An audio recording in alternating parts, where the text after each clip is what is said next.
हावा हावारे उड़ीगला BJP vote. Karnataka रे सरकार गढ़िबा आशा हेला धूलिसात। पद्म बदल रे हाथ को धरिले कर्नाटकवासी। 2024 को नहीं बढ़िला बीजेपी रो टेंशन। कांग्रेस बहुमत विजय परे घन घन बैठक। कर्नाटक रे कांग्रेस गढ़िब सरकार, मिलिला बहुमत विजय। पद्म को छाड़ी हाथ को धरिले कर्नाटकवासी। कांग्रेस शिविर रे सेलिब्रेशन रो माहौल। तेबे कर्नाटक रे एग्जिट पोल हेला नाही एग्जैक्ट पोल। कहीं मतदान पर विभिन्न संगठन सर्वे करथिले आ सर्वे रे झुला सरकार संकेत मिलिथिला।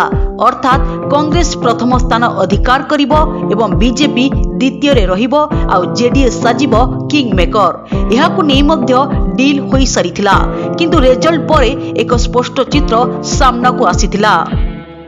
कर्नाटक रे मोट 224 टी सीट थिबा बेले मैजिक नंबर थिला 113। सेथि मध्यरु कांग्रेस दखल करिछि 136 टी सीट, अन्यपटे बीजेपी हातेछि 65 टी सीट, से भली जेडीएस दखल करिछि 19 टी सीट।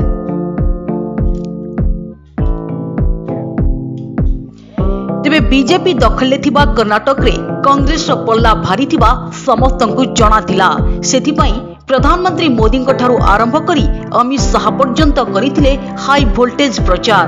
बड़ बड़ रैली, विशाल शोभायात्रा करी भोटर को आकृष्ट करिबा पई उद्यम करिथिला बीजेपी, किंतु कर्नाटकवासी सरकार बदलाइबा पई मन स्थिर करिथिले।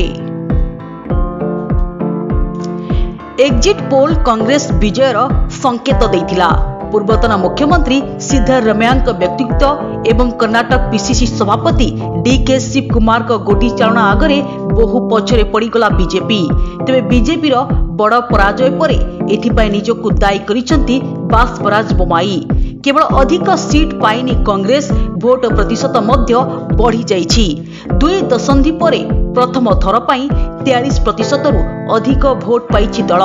गत निर्वाचन ठारू बीजेपी रो भोट प्रतिशत कमिथिबा बेले सबुठु बड़ क्षति घटिछि जेडीएस रो।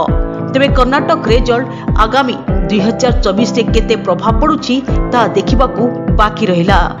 ब्यूरो रिपोर्ट, तीर्थक्षेत्र लाइव।